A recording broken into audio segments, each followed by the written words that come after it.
Welcome guys on my channel tech question.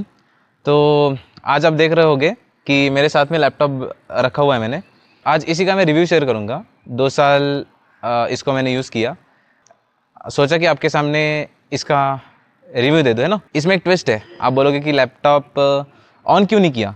ये on करूंगा मैं, लेकिन थोड़ी देर बाद। अगर आपको वो ट्विस्ट जानना है तो मेरे साथ जुड़े रहो और देखते हैं अभी इसमें क्या है। पहले तो मैं आपको इसका कॉन्फ़िगरेशन बता देता हूँ। इस लैपटॉप में है i7 12th generation 1255U, RAM 16 GB और 512 GB स्टोरेज है इसमें। इसमें ग्राफिक्स इंटेल के इंटीग्रेटेड है, क्योंकि ये एसएस वीवो बुक है। अपना अगर कैमरा पास आके दिखाएंगे तो इसमें ये एसएस का वीवो बुक सीरीज़ है। यस, और मोटा मोटा तो कॉन्फ़िगरेशन अभी हो चुकी। अब आते हैं इसके पॉजिटिव्स पे, है ना। पॉजिटिव्स, नेगेटिव्स और मेरा जो मॉड है और मेरा ओपिनियन है इसके बारे में, वो बताऊंगा। तो पॉजिटिव्स इसके बहुत है, मतलब इसकी स्क्रीन जो है वो पूरी 180 डिग्री फ्लिप हो जाती है। देखो, ये पूरा ऐसा फ्लैट हो जाता है।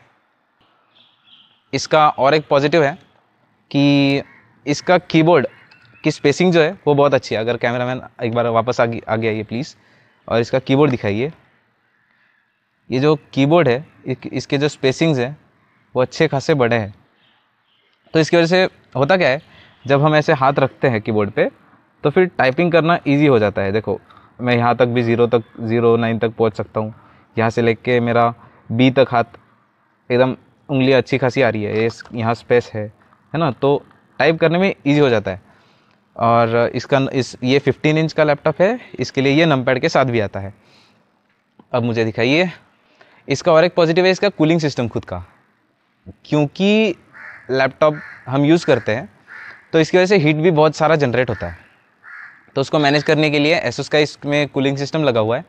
वो इतना इफ़ेक्टिव है कि लैपटॉप हीट नहीं होता। तो इसके अभी निगेटिव्स बताता हूँ मैं आपको। इसकी निगेटिव है इसकी स्क्रीन। इसकी स्क्रीन 1080p है, HD है, इट्स ओके। बट ये 250 निट्स के साथ ही आने वाला पैनल है। अब मैं इसको ऑन कर रहा हूँ, क्योंकि जब वीडियो बहुत लॉन्ग हो जाती है तो जब मैं बोल रहा हूँ आपसे तो ये ऑन हो जाए। और एक इसका निगेटिव है कि इसकी बॉडी बहुत फ्लिम्जी है। जब मैं इसको उठाऊँगा तो ये हिलता है, मतलब अगर एक साइड से उठा दिया तो ये हिलता है। इसकी बॉडी जो है वो बेंड होती है। देखो, आपको ट्रैक पैड पर अगर आप फोकस करोगे तो यहाँ बेंड दिखेगा। एक साइड से ऊपर आया है, एक साइड से नीचे गया है। क्योंकि लैपटॉप हम लैब पे रख के ज़्यादा यूज़ करते हैं ना, हमारे थाइस पे हम रखेंगे ऐसे और फिर यूज़ होगा, तो ये बेंड नहीं होना चाहिए। रेगुलरली हम ऐसे काम करते हैं। डेस्कटॉप होता है वो हम डेस्क पे रख के काम करते हैं। तो इसको अनलॉक कर लेता हूँ एक बार। यस, हाँ जी, हो गया। बाकी तो इसका कोई निगेटिव नहीं है। अब आ जाते हैं इसके मॉड्स और ओपिनियन पे। अगर कैमरा इधर हम लेके आए तो इसका जो ऑपरेटिंग सिस्टम है वो चेंज कर रखा है मैंने। इसमें लिनक्स डाल के रखा है। यह लिनक्स का एक फ्लेवर है फिडोरा नाम से। तो मैं इसमें लिनक्स यूज़ करता हूँ। 1 साल की इस पर वारंटी आती थी। लेकिन देखो, जब आप ऐसे कुछ काम करते हो तो वो आते हैं कि सॉफ्टवेयर कंपनी के खिलाफ आता है। वो कंपनी बोलती है कि आप हमारा सॉफ्टवेयर छोड़ के यूज़ मत करो, विंडोज़ छोड़ के। तो वो मेरी सॉफ्टवेयर वारंटी मैंने 6 महीने में अवॉइड कर दी थी। अगर आप कुछ ऐसा करना चाहो तो कर सकते हो, लेकिन वो आपका रिस्क है। मतलब जब आप कंपनी के पास जाते हो सर्विस करवाने के लिए, लैपटॉप क्लीन करवाने के लिए, तो आपको वो ध्यान रखना पड़ता है कि आपको प्रीवियस जो ओरिजिनल सॉफ्टवेयर है वो इंस्टॉल करके देना पड़ता है। तो अब देखो, मैं इसमें लोग बोलेंगे तू ऐसे लिनक्स यूज़ कर रहा है तो डिफ़िकल्टीज़ नहीं आती। तो 2 साल से मैं इसमें, 1.5 साल से लैपटॉप को लिए हुए 2 साल हो गए, और 1.5 साल से मैं इसमें लिनक्स यूज़ कर रहा हूँ। तो ये बैड बॉय इतना अच्छा है कि सब झेल जाता है। विंडोज़ पे इस पर बैटरी बैकअप मिलता था मुझे 5-4 घंटे का। अब जब मैं इस पर यूज़ कर रहा हूँ, सुबह में इसको थोड़ा बहुत यूज़ कर रहा था, अब देखते हैं इसमें बैटरी कितनी है। तो इसमें 63% बैटरी बची है भाई। जब मैंने यूज़ किया था सुबह 2 घंटे, तो इस पे बैटरी थी अराउंड 78 और समथिंग। 2 घंटे में 15% तो कोई ड्रॉप नहीं है ना, इतना तो चलता है। इंटेल का CPU है, अगर मेरा स्नैपड्रैगन कोई CPU होता, मीडियाटेक या स्नैपड्रैगन के जो आ रहे हैं आजकल, स्नैपड्रैगन X और वो मुझे आराम से 8, 9, 10 घंटे बैटरी का बैकअप देते हैं।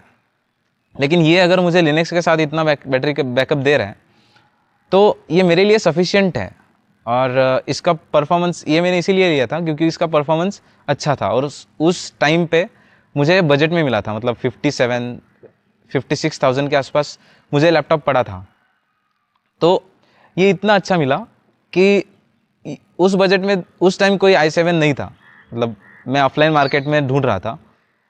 देखो, हम लोगों के घरों की मेंटेलिटी वैसी होती है, पेरेंट्स होते हैं हमारे, तो अभी भी इंडिया में बहुत सारे लोग हैं, बहुत सारे, कि जो ट्राई करते कि हम ऑफलाइन चीज़ खरीदें, क्योंकि हम वहाँ जाके खुद एक्सपीरियंस कर सकते हैं, उसको हाथ में लेके देख सकते हैं, फील कर सकते हैं, टच एंड फील होता है, एक्सपीरियंस होता है।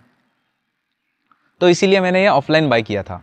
और 2 साल में तो मुझे इसमें, आप बोलोगे U सीरीज़ प्रोसेसर है, क्या क्या काम कर लेता होगा ना।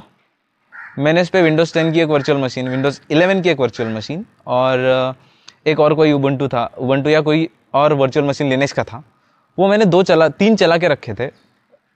इसका मैक्सिमम रैम यूसेज था कि 16 GB में से 13 GB मैंने यूज़ करवा दिया था इसको। और इसका CPU यूसेज ज़्यादा से ज़्यादा मैक्स टू मैक्स मैं 87 या 89 तक पहुंचा सका था उस टाइम पे। मैंने सिर्फ टेस्ट के लिए इतना किया था, बाकी मेरा यूसेज इतना नहीं है कि मैं i7 का पूरा यूटिलाइजेशन भी कर सकूं। तो यही था, मेरा ये लैपटॉप है Asus VivoBook 15 i7 12th generation. और ये आप देख लो एक बार, इसका ऊपर का शेल पूरा प्लास्टिक का आता है, और इसका परफॉर्मेंस के लिए मैंने बाय किया था। इसकी बॉडी, स्क्रीन विन देख के नहीं, इसकी स्क्रीन तो मैंने बता ही दिया आपको, निगेटिव पार्ट है। अगर फिक्स एंगल से देखोगे तभी अच्छी दिखेगी, वरना आपको अच्छी नहीं दिखेगी। और इसमें मैं और का स्क्रीन रीडर यूज़ करता हूँ मेरा नेविगेशन के लिए। उसका भी, इस ऑपरेटिंग सिस्टम का भी एक बार मैं आपको रिव्यू ज़रूर पहुँचाऊँगा कि लिनक्स कितना हेल्पफुल है, कितना एक्सेसिबल है, कितना हम उसको यूटिलाइज कर सकते हैं, कितने हद तक हम विदाउट सीइंग द स्क्रीन हम इसको यूज़ कर सकते हैं। तो ये था मेरा लैपटॉप Asus VivoBook 15। चैनल का नाम है टेक ओशियन। मेरा नाम है मनीष। Good bye.